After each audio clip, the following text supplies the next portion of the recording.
Hi there. All right. So we're talking about buying a car, and this is something that people do many times throughout their lives. Probably you're going to do it at least 8 times between the time you're 16 and about 60 years old. And so as far as I'm aware, there's only about 3 different ways that you can buy your next car. So let's go ahead and take a look at some of the numbers and how they might play out.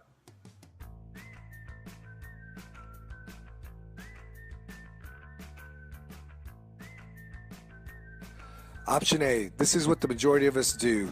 We get a loan from the bank, and then we have to worry about what our interest rate is going to be, and we hope that we can qualify. Then we also have to worry about how much the monthly payment is going to be, right? Then there's option B. You've been able to save the money to buy your next car, and you don't want to be in debt, and so you purchase the car in cash.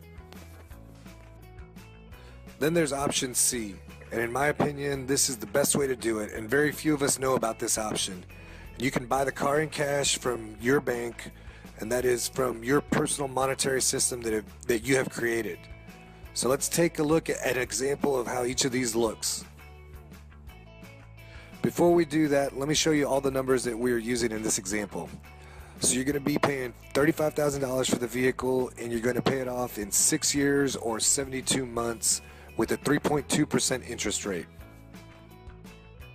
And 6 years just happens to be the average amount of time that a person finances a vehicle for, and the interest rate is the current rate going for a vehicle loan.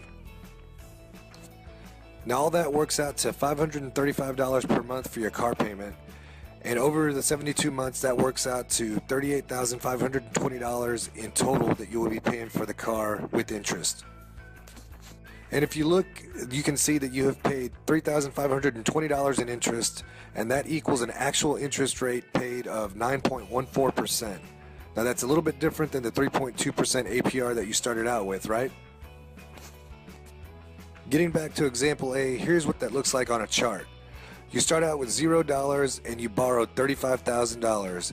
In year 1, you have paid back both principal and interest over that time and reduced the balance that you owe.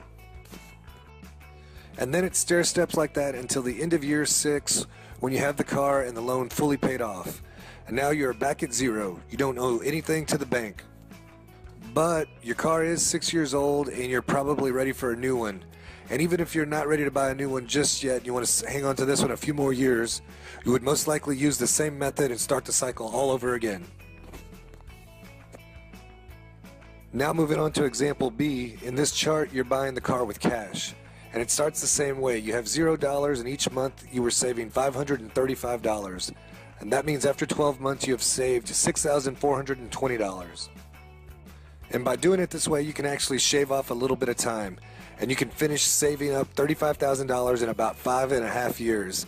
And this is because you don't have to pay interest on the money. This is a good time to talk about opportunity cost. And basically what that is if you were doing this thing over here with your money, then you can't also be doing that thing over there with the same money. And in our example, that means that once you spend $35,000 on your vehicle, you don't have that same $35,000 working for you somewhere else. It is gone and it's spent and it's out the window for good.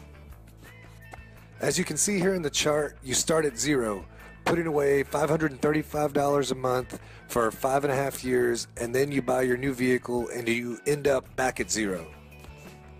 Now you have a new car to drive and you continue to save $535 a month for the next 6 years, so that when you're ready to trade in or sell this car and get a new one, you have the money saved to do it. But the point here is whether you borrow the money or save the money, either way you end up back at 0. Now in example C, you're still saving $535 a month. The difference is now you're putting the money into your bank, and your bank is special. It's going to pay you 3% interest every year on your money. So after year 1, you would have put in $6,420 or $535 by 12. And with your compound interest, you will have $7,075 in your bank. And after year 2, you've put in the same amount of money, but because of the compound interest, you will have $13,811 in your bank. And this continues on each year, and after the end of 5 years, you will have $35,256 in your bank. Now that is a full year ahead of schedule. Now here's where this gets really good.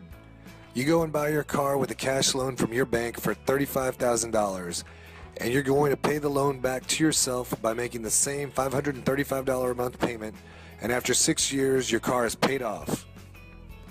But your account is going to continue to pay you 3% per year compound interest on the $35,000 that you borrowed to buy your car. That means at the end of that time, when the other two methods of borrowing from the bank or buying with cash each end up back at zero, you'll end up with about $84,296 in your bank. Now all you have to do is look at the charts and figure out where you want to be. Do you want to end up like example A and borrow the money and end up back at zero? Do you want to end up like example B and save the money and end up back at zero? Or do you want to end up like example C and end up with more money than you started with? I know this is an isolated example in a bubble of time, and in the next video I'm going to go through a real life example of how you can get out of $15,000 of credit card debt and make $10,000 in the process. So look forward to seeing you in the next video. So if you want to learn all the details of how to do this for yourself, make sure you send me your email address, and I'll get you all the nuts and bolts in our upcoming zero debt class.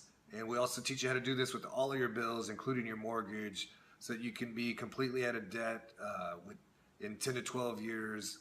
And when you pay off your mortgage like that, I mean, that's lightning fast. That's almost 20 years ahead of schedule.